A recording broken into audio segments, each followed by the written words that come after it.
ভারতের হৃদয়ে মমতা হুগলি শ্রীরামপুর সাংগঠনিক জেলার সহ সভাপতি তথা হুগলি শ্রীরামপুর সাংগঠনিক জেলার মহিলা সম্পাদিকা দেবশ্রী ব্যানার্জির উদ্যোগে চুঁচুড়ার গড়বাটি সুইমিং ক্লাবের মাঠে অনুষ্ঠিত হল free health check up camp.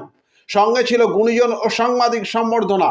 উপস্থিত ছিলেন সোশ্যাল মিডিয়া রাজ্য কমিটির কার্যকারী সভাপতি মোহন সিংহ রায়, রাজ্য সেক্রেটারি হেমন্ত পাল, কোঅর্ডিনেটর অভিষেক গুপ্ত, পৌরপ্রধান অমিত রায়, স্বপন দত্ত সহ অন্যান্য কাউন্সিলররা।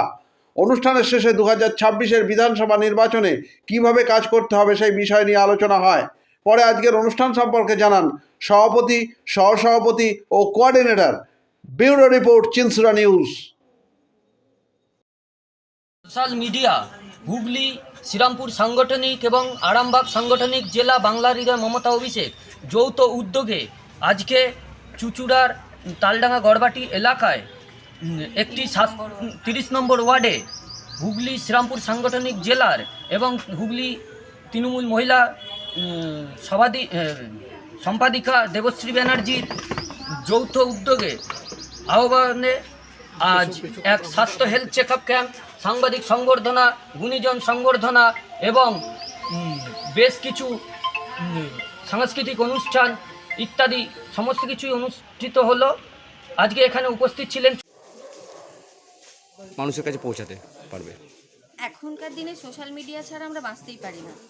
সোশ্যাল মিডিয়া যতটা আমাদেরকে এগিয়ে নিয়ে যাচ্ছে তাতে আমরা দেখতে পাচ্ছি আমরা দেশ বিদেশের খবরও পাচ্ছি, প্লাস আমরা আমাদের আশেপাশের সমস্ত খবরও পাচ্ছি।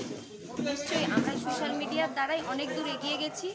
21-এ তো আমরা অনেকটাই এগিয়েছিলাম, 26-এ আরও এগিয়ে যাব এই আশাই রাখি। দিদির হাত আমরা আরও মজবুত করতে পারবো।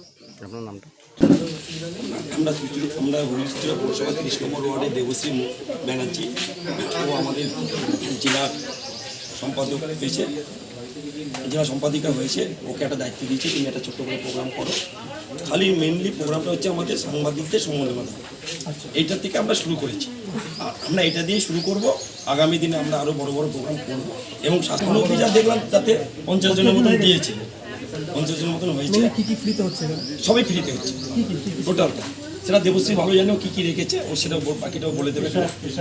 পেশার হয়তো ছিল 7 নম্বর ওয়ার্ডে কাউন্সিলর রীতা দত্ত এসেছিল, 28 নম্বর ওয়ার্ডে কাউন্সিলর দেবযানী দত্ত এসেছিল এবং আরও অনেক সমাজসেবী এসেছিল, যেমন বৈষ্ণব দত্তগুপ্ত। আমাকে আবার একটা দায়িত্ব দিয়েছে। দলের যে দায়িত্ব পেয়েছি, আমি মমতা ব্যানার্জি, অভিষেক ব্যানার্জির হাত আরও শক্তিশালী করব। এবং আমি একটা কথা বলতে চাই, শীত গ্রীষ্ম বর্ষা তৃণমূল কংগ্রেসই মানুষের ভরসা। এই বলে আমি অনেকেই অনেক বক্তব্য রেখেছে, আমি আর বিয়ে করবো না। আমরা আগামী দিনে তৃণমূল কংগ্রেসের এই বাংলার হৃদয় মমতা এবং ভারতের হৃদয় মমতা এবং অভিষেক যে সোশ্যাল মিডিয়া আমাদের সংগঠন আছে, সেই সংগঠন আজ ভারতের বুকে 1 নম্বর সংগঠন। এই সংগঠনকে আমরা আরও বড় করব, এই আমার বক্তব্য।